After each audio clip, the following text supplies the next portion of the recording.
Right-wing organize news, and if mobilize Fox for or that. CBN just would go, if they just put that gray line in the middle, they went, oh, here are your Republicans, here are your Democrats, and here's everybody in the middle that you should know about because they're running. Mm-hmm. That's it. They'll go and let you know about the freaking wizard dude that's running every year. Because there are. How? Yeah. Yeah. That'd be looking crazy. So today on Keeping Rhythm, Yeah. And We are live. action. We are live. We are live. Welcome to the Millennial Experience podcast. So today we are joined by a guest we've had before. Chandler the Mandler. Hi. It didn't go Hello so well again. last time, but we're giving him one more try. Oh my Nope. Christ. Just kidding. it's okay. I'll stay true. So what do you want to talk about today, guys? Oh, I was just mentioning earlier why is it that sequels that are off of seemingly standalone movies, Oh, why can do you they turn always that seem to fan be? off? It's really loud. Sorry, go ahead, Eddie. Yeah, I was like listening to that, and I was like, maybe that's like one of these machines over here. Why sequels that come off of seemingly standalone movies, even if they have a sequel, like sometimes like The Lost World, whenever I talk to people, everyone's always like how much better the first movie is than the second one, which I understand too. But in general, they just seem to be like, what is wrong with the writing or the shooting or the directing about a second movie that just doesn't? I think it's the expectations. Like if it's a really, really hit movie in particular, people are expecting the next one to be as good. So they have and writing and producing and creating and releasing a successful movie is already really, really hard. Right. Like it's kind of like winning the lottery. Like you've just got to get really lucky with the way it's marketed and how it turns out. So striking gold again, back to back is like winning the lottery twice in a row. And it goes like if it's a movie that's not supposed to have a sequel either. Like they never written a second part to it. Right. Like, Which I think Jurassic Park. where that's where the genius, right, of writing and directing comes in, that your sequel was better. I think that happened more, off of a standalone movie. I can't think of any examples immediately, except for, did Avatar come out with a second movie? Not yet. No, it's coming out this year. You mean Was The it? Last I think it's coming Airbender? out. No, or no, the no, Blue the People? Blue Thank People. fucking God, Last Airbender didn't Yeah. come out with a second movie. Yeah, the Blue People. Oh, is there one Yeah. expected though? No, I think it's he's coming making out. the next three all together. So he's filming them all at the same time and then gonna release them back to back. Kinda like they Peter did with Jackson the- kinda You can did the you that. last can look two it up. Matrix. They put the second one up. Like they have the poster and I think a Oh, little really? trailer. I'm Yeah, pretty see, sure. that's the one I feel like maybe that one is one of those sequels that is gonna be better because of the person involved in the writing. Well, because it's the same writer, it's the same director, and it's not like it's not like the director gets jumped over to someone else and the writers turn into someone else and everything turns into someone else. If it's really him and he was really deciding like, all right, so I have a good idea, then I think that's where our expectations, the one you're talking about, can possibly be met Okay. with talent like that. I mean, because, for instance, the Lord of the Rings, the first movie was really great. The Two Towers was doo-doo. And the third one... The Two Towers had the Battle of Helm's Deep. That was amazing. That was a really good theatrical like, battle. But it was Battle. long. You had to wait Theatrical. 3 hours to get to Helm's Yes. Deep. And, like, God. It was just, I mean, it was drama and stuff. The but whole that's what movie the books are. for I the thought it was first 2.5 great. hours was too boring, which is what they do with But- number 2 movies a lot. Like the Attack of the Clones was the same thing. It had that cool Geonosian, arena battle, but you had to get through Anakin 2 and hours Padme of Anakin crying. crying like a little baby. Right, but in that case, Puberty but hits us all. in that case, you're seeing a whole story played out in 3 parts rather than someone made a movie, and then someone decided to try to make a second one after. That's what I was gonna say. Yeah. It was like with Star Wars and or Lord of the and Rings, Lord of the Rings and stuff. or It was all Pirates, written I think out. So Pirate they could counts, be like, though. oh, we're gonna do this as the second movie and then go into this. Pirates counts With in the like- movies we're talking about, though. That one was just supposed to be Curse Pirates. Black Pearl. Yeah, I would say that would count too. They did really good. They did good in the first one. The first three were great. Yeah, the first three were great. Yeah. The last two, they weren't good.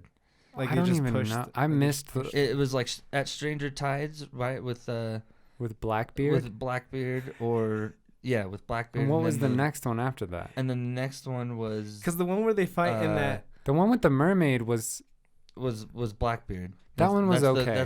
That one was still okay. That's where they go to like the Fountain of Youth. Yeah, it wasn't terrible, but the most recent one, the fifth one. Is there a fifth one? Are we thinking of different ones? Is terrible. The one with Penelope Cruz. I have not seen it. I have not seen it.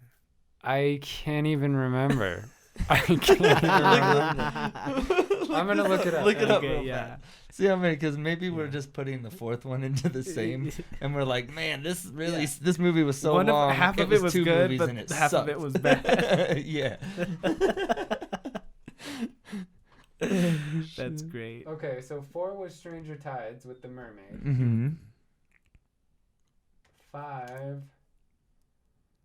was Dead Men Tell No Tales.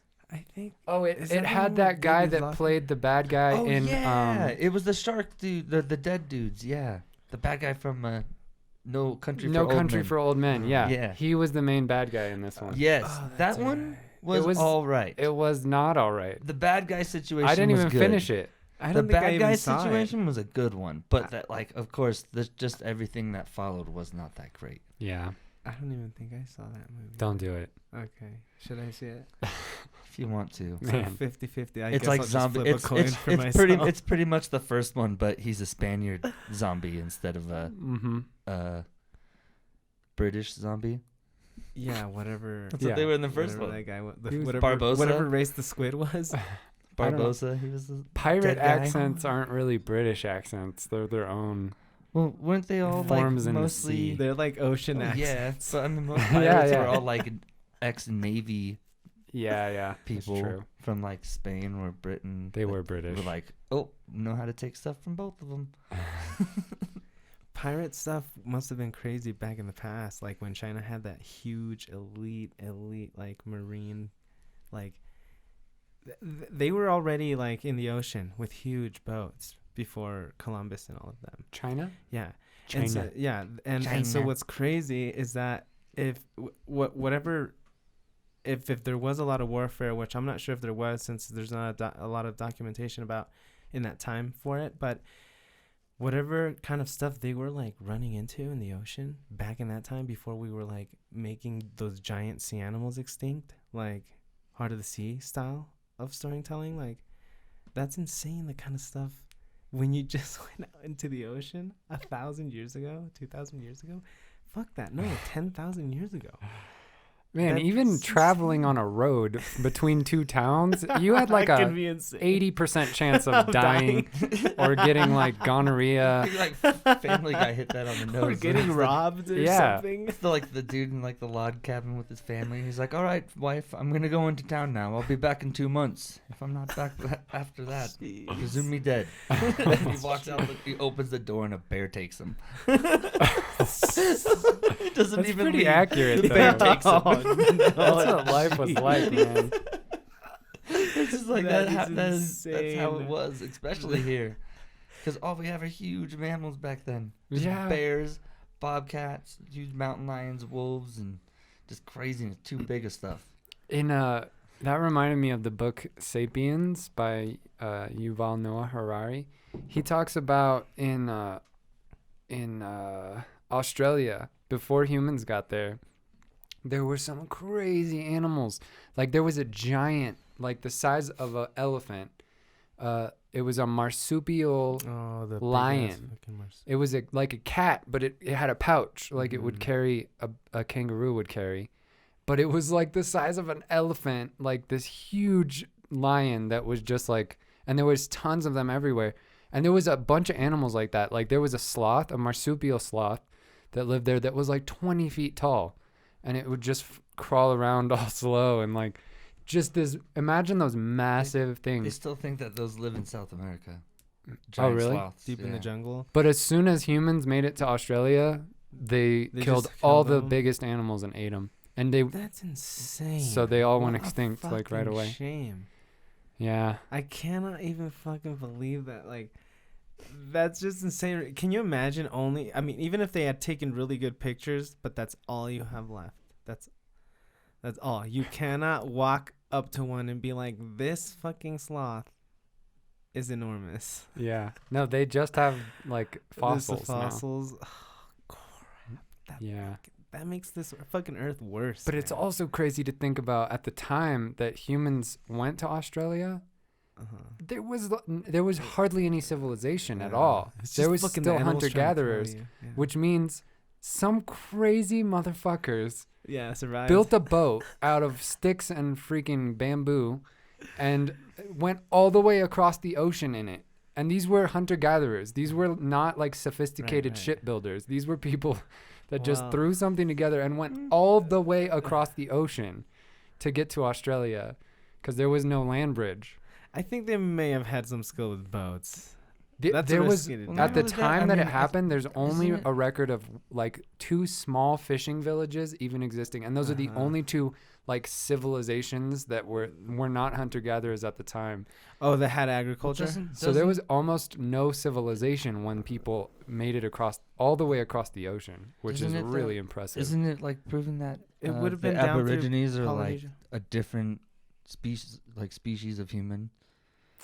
Like I'm pretty sure they're still sapiens. That but like I'm pretty sure they have like some other DNA because they've been there. A lot of humans have Neanderthal DNA, but like there was like 6 species of human at one point. More, and but they're all extinct now. If except not, for they sapiens. have like more of their DNA than we do because it was like that was who got stuck there when it broke off, or whatever happened, that's how they got there. Yeah, I agree. However, the earlier, the more distinct they'd be. But if they cross with a contemporary human from North America now, if that baby can have a baby, then it's a human.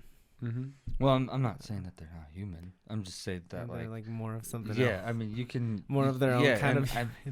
I mean, I don't... Not even... I'm not... It's like not even a subhuman. It's just a different human species. It was like they were very, very similar, but it's like the difference between Homo sapiens and Neanderthals. They're not the exact same species, but they can interbreed. Yeah, and that's what I'm saying. Like that's who got like on the island when it broke off, or was chilling, or that subspecies was evolving at that time. Because like until like the Britain like discovered that place, and like that's where they took all their fucking prisoners. Wait, how does that work?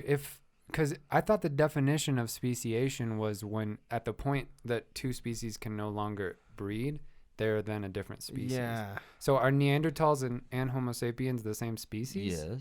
Yes. It would be like a chimp. Like I don't know. It'd be because chimps and bonobos can't breed and make a baby, can they? I don't.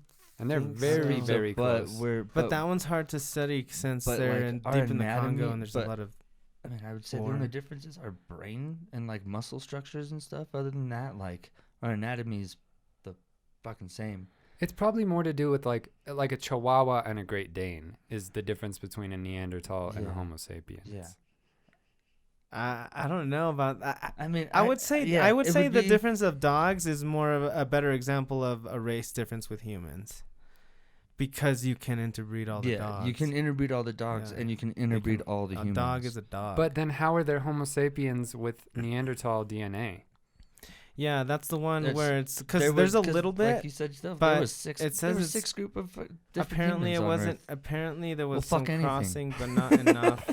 Because, I mean, by definition, scientifically, a speciation is at the point where you can no longer breed. But you can't make a baby between the 2. Or where you can't make viable offspring. Is that it? Because, like, a donkey and a horse can make a mule, but the mule can't reproduce. So is that speciation? Is a donkey and a horse different species? Yes. They're different species because the mule cannot breed. I just wonder how did some Homo sapiens end up with Neanderthal DNA? Yeah, that's what I'm kind of trying to, because I don't know if they've read genomes for other animals completely, but I would expect then, if there is somewhat a little bit of Neanderthal even in contemporary humans, then you might find in horses a little bit of something that's not a horse, but it is in that same four-hooved. A zebra? Well, not zebra, but I guess I don't know what other animals you might. I mean, they might have some ancestral horse DNA, for example, that doesn't exist now. Yeah. But they're still whatever horse we're calling it. And they couldn't breed with them now, but maybe at some point along the line they could have. Which is, you're right. It's kind of insane to think about. Yeah. Because like in that Kurzgesagt video, they say it must have been like walking around with aliens around as a human. Yeah. You'd be walking around and be like, oh, what was that little thing? No, it's like, something that stands up like you and looks at you too, but it isn't quite like you. Yeah. That's insane. It would have been, and imagine how crazy it must have been for like a tribe of Homo sapiens to come across a tribe of Neanderthals just out in the wilderness somewhere and be like, communicate a little or something. They weren't able to quite, like according to archaeologists and anthropologists, they weren't able to organize as well. Like Neanderthals didn't have the frontal cortex wasn't developed in the same way where we're able to battle strategize and like work together to take out a different tribe. Neanderthals apparently weren't at that level. So according to like the archaeological record, every time Homo sapiens came across any other species of human, they just obliterated their tribe instantly. And that's why there's none left. We went around and just picked them all off basically as we came across them.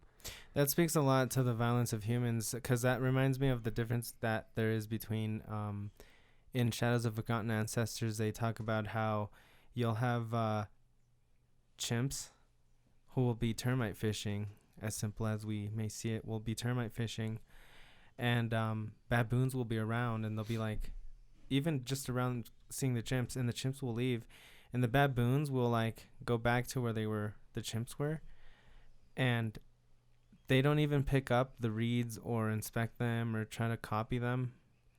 And they don't wage war on the baboons. But the baboons do move away that when the chimps come in and they start doing their termite thing. But that's the advantage chimps have, that they can get the protein of termites, which the baboons can't. The chimps can get that to that food all the time.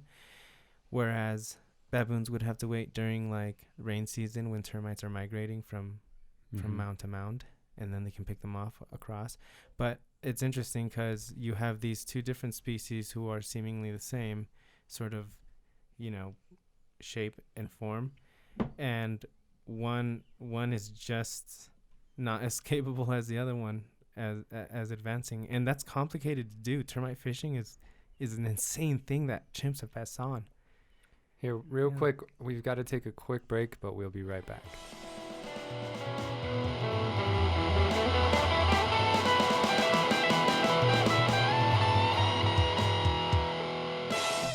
So I was just so everybody knows the reason the reason that we have to take a break halfway through the episode is because the camera that I have, it only records like 18 minutes at a time and then it stops recording. So I have to cut it off and time ourselves.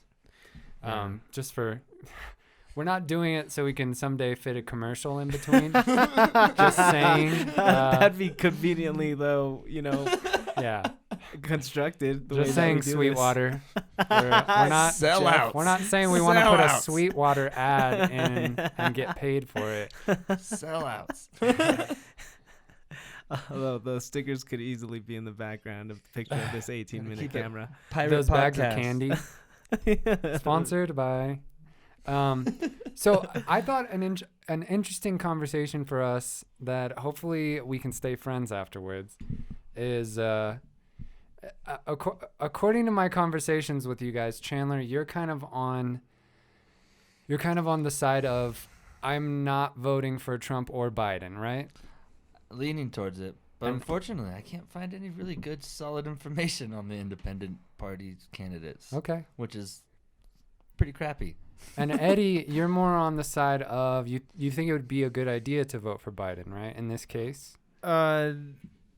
Yes, but on someone who can't vote, I can definitely see the effects of the different parties, especially the ones that are in now and what they're trying to do now. And I'm like, as postal service wise, then I think we should take a look at all things.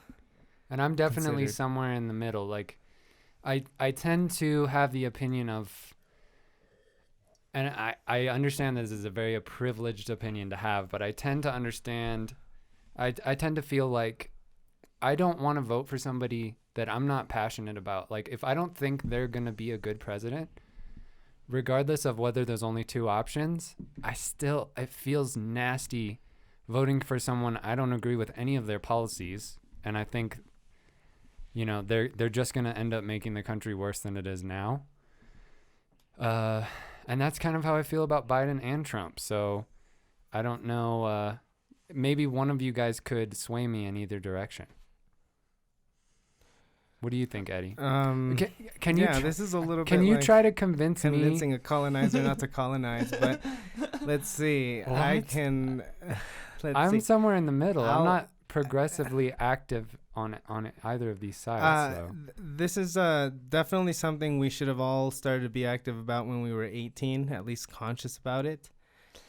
Because now we're sort of trying to pretend like the mess that we're in now is somehow but my point is normal. I vote for people that I believe in. So, if I think they're gonna look out for the working class, they're gonna push towards more affordable health care for people, if they're gonna legalize marijuana, if they're gonna stop incarcerating people and making privatized prisons, if they're gonna stop supporting the billionaire class and Wall Street, all of those things, if there's a candidate like that, I always go out and vote. But if I don't agree with what any of the candidates are saying, I'm just not going to vote.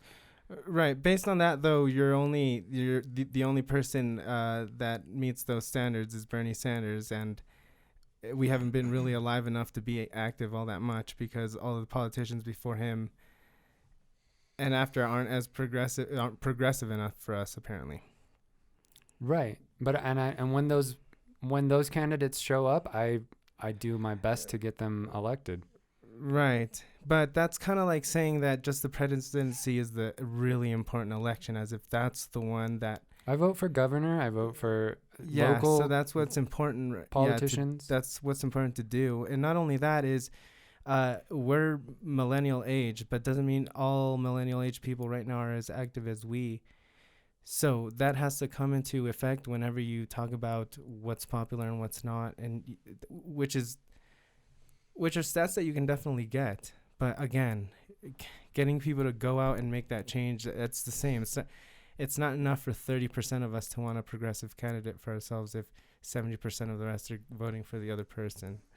Well, can you give me an example of between Biden and Trump, what is something about Biden that would make him good for this country at all? Like one example. So, after taking American history class, it was really interesting to see how little choice other countries have when it comes to elections, especially when you compare it to here, however imperfect the system may seem and however bad the candidates may be, especially if you're part of the young generation, you see that a lot. And so one thing, for example, I would pay attention to is we see the current administration limiting the post office right now. And this seems to be a way to limit voting by mail, which is highly, highly popular, especially during a pandemic, would make absolute sense in a country where it already exists, has existed, and all of a sudden, in the last second, there's fraud that has happened in the history of all elections. Right. No evidence to support it. Yes. And so I think this in itself, however bad both candidates are, because obviously they're going to be, especially if you're a young person, whatever you were worried about, who you're going to get to vote for, I would think about which governments that are in there start to participate in this kind of extreme gerrymandering and election rigging that's this obvious and apparent, where it's almost like, are we gonna really let it get away as being normal, you know? Yeah, and I get all that. Well, what do you have to say? Well, not on that. You can finish what you want on that. So go more on the question. Yeah, so for me it's like, so the freedom of choice right here is more of something we should pay attention to, that it's at stake, especially if we're interested in being able to vote for a more progressive candidate in the future, which in this case we really don't want to let it happen where we limit who we can vote into an office of authority.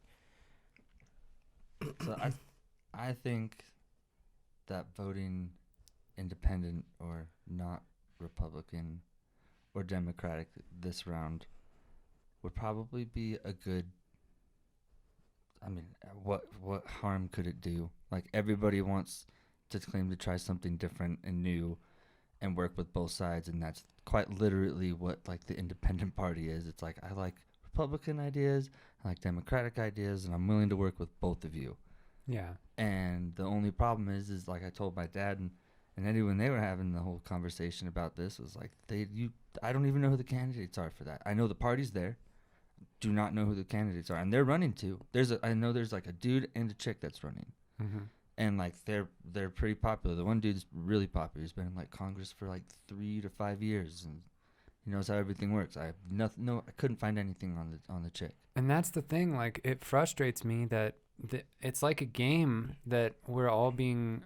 We're the ones being played. We're like, being cheated straight like they're offering us this false sense of two candidates. Like, oh, well, we're giving you these two. You got to pick between just these two, because if you don't pick this one, the other one's going to win. And if you slightly disagree with his policies more than this one, it's going to hurt a lot of people. And that's what I told that's all an illusion. It's a game. Yeah. They've given us the two candidates. And that's exactly what I told. They don't care who wins. Eddie and my dad was like, all you hear is, you never hear about that. The only time you ever hear about the independent party is when it's right at the end. When it's right at the end, and it's the other party's candidate going, but they side with the Democrats. Do you really want that? And then it's the Democrats going, but they side with the Republicans. Do you really want that? Right. Yeah. And he's going, but I side with both of you. And I'd prefer when the independent candidate comes up, like, that should have been coming up from the beginning, though. Like, but not for everyone to be like, oh, let's see if we can somehow, everyone can write in that independent candidate, which happens every single election. If you could organize and mobilize for that, that's definitely possible. If it's not too late. But if we can organize and mobilize Fox for that, or CBN just would go, if they just put that gray line in the middle, they went, oh, here are your Republicans, here are your Democrats, and here's everybody in the middle that you should know about because they're running. That's it. They'll go and let you know about the freaking wizard dude that's running every year. Because there are more than just two parties. There's the Green Party. There's no, I know, but that's like the one guy that everybody knows that's a different party. I can't even remember his name. I know who you're talking about. Is the wizard guy. Like, he wears like a wizard hat. Yeah, like, dude, he wears a wizard hat, long beard, thinks everybody should own a horse and stuff. Like, that's his campaign. It's like, everyone should own a horse. So there's no more He's probably going to get a good chunk of the vote, too. I know. Like, well, it'll be fun to read people the voted for freaking, what's his name, Tiger Man. Like, for president? No, for governor. He got like a 20% vote. He beat a bunch of candidates. He beat people. Joe Exotic beat people in the and he's like the craziest of crazy. Yeah. And like I would assume his freaking influence was Trump. It's like, well, if he can do it. I was telling Eddie, have you heard about Brett Weinstein? Have you watched any of the Joe Rogan podcasts with Brett Weinstein? He's a biologist, and he talks about his plan called Unity 2020. I believe so. That's like It's like he's created a unity party, and it's gonna. His plan is for it to dismantle the current system that's in place, where they appeal to your tribal biological need of seeking out a tribe. So you have Democrat, Republican. They're basically, they find a center right and a center left candidate, and they run the country together. They can't be, all that's required is that they're a patriot, and I can't remember what the other two things were, but they have to basically just be a patriot and be intelligent. Sounds like Did they define those terms? I'm sure you could probably, I don't know if they have a website or something. He's talked about this in depth on Joe Rogan's podcast, on Ben Shapiro's podcast, all over the place, because basically it's taking away that, the neoliberals and the neo-Republicans and bringing it into somewhere around here where two people that have the opinions of both sides are working together to make decisions. And they take turns being president, and they just trade off back and forth. And that way everyone's represented. There's no far right or far left ideas being thrown around. It's just two people that are patriots looking for the best way to make the most amount of people happy and comfortable and safe. And I as crazy as it sounds, it's like the way that we do politics right now doesn't work. We can't have this two-party system anymore. We can't even have one guy or girl running the country. That's insane. Why is it one person? Yeah, the other thing too is when policies get adopted, if a good idea falls into the wrong party, guess what? The opposite party is going to be like, I guess that's not an idea I follow. We have to vote against it because it came out of this side or it came out of that side. That's what and that's the tribalism we are going to be dealing with when we come in with Unity Party too, is where you're trying to convince people, well, isn't it about the ideas? It's not about the team. And so this is the thing we need to get out of our heads. That's why dividing us right now into splitting us in half is working, because it appeals to that. It appeals to wanting to feel like you're on the right team, which is kind of like what's appealing to having someone who is scientifically based coming up with an idea, because it's more about looking at the data, like Andrew Yang says, versus it's like, well, how does that make you feel, which is a lot of the appeal where you see here. It's about how that idea makes you feel, not how many people it may save, how much money it may save. It's like, how does it make you feel? I picture it going in a step in the right direction, though. Like, I don't know if you watch The Hill. Like, that's like the only way I can absorb news anymore, because they are both kind of like that. They're center right and center left, and they disagree with each other on some things, but they'll both call out a candidate on either side that is immoral or has done horrible things, regardless of which party they're on. Like, they're not like, well, because they're a Democrat, I have to support them. They just call out people's bullshit and say when there's a good idea or not, which is what we need our leaders to be doing. Yeah, they're definitely on the right track. They're always reminding that, the real danger here is the elite party that has such deep, overwhelming control about how money flows around here, what's best for you and me, because obviously if we're not smart enough to make billions of dollars, we're just too dumb to save our money or use it right. Our vote should not matter, because we're gonna ruin it all. That's how they make it feel. So and I it's funny how polarizing this is and how emotional everyone's getting about it, but because I have friends that are like, absolutely have to vote for Biden whether you agree with him or not, because it'll play a part in keeping Trump from running the country, which is ultimately going to be our downfall. And I don't know, I feel like I could probably be swayed in one direction or the other, but it's just hard. It's hard to support someone that stands for everything that I'm against. Yeah, but I understand how you feel, but that's like as if we were preventing those ideas somehow from getting into the White House, as if they're not already there. In which case, now you have some really realistic changes that may happen if you have the current administration continue to be able to change laws and gerrymander and change judges. Like, this is a lot of power we're talking about just because of our feelings, What do you think? I agree. I mean, I just say what I said. I mean, I think everyone should just try and vote differently this time. Like, don't even look at red and blue to see who's in the middle. And that's what I mean. Or just vote for who you believe in. I guess. Yeah, but a lot of people believe in. That's the problem. Some of the lining ideals like KKK. What you believe in, exactly. Yeah. It's like what it's like what I tell people. It's like, well, if it's not the same thing, they're like, it's not the same thing. Whatever. Like Black Lives Matter and whatever other like black terrorist group there might be out there aren't the same thing. Some people that's the same thing. It doesn't matter. It's a black group that's against the white people. That's what they see. Right. I understand. Yeah, that's what they see. That's the attitude. That's what they see. It's like black group against white people. That's their belief. Yeah, it's these black people don't like white people. Yeah. And I think it's important to pay attention to the pattern. Black Lives Matter pops up when an unarmed, especially black person, just gets like executed by who? By authorities who are the police. This is the context of that situation. And it's not even white police. It's the police. The police. Yeah. The police. And recently now, I think now we're all needing to be afraid now more. It's like the same reason now people it's not had a just problem black with lives. the army killing people. Like we might really all have to say all lives matter now. if they really got out of control. Yeah.